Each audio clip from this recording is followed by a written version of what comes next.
Every time you tell yourself, I'll save money when I earn more, you're digging yourself deeper into a trap.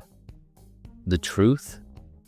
If you can't save $10 out of $100, you won't save $10,000 out of $100,000.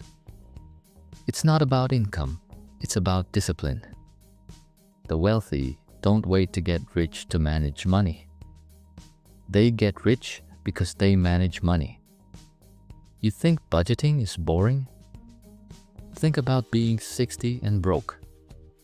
Still scrolling?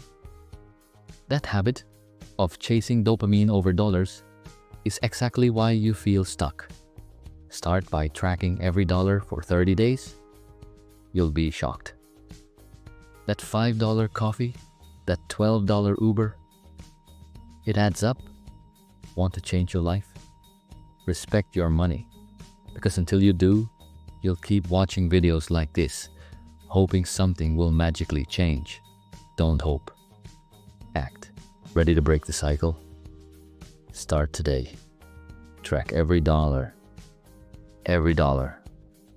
Like, subscribe, and share this with someone who needs to hear it.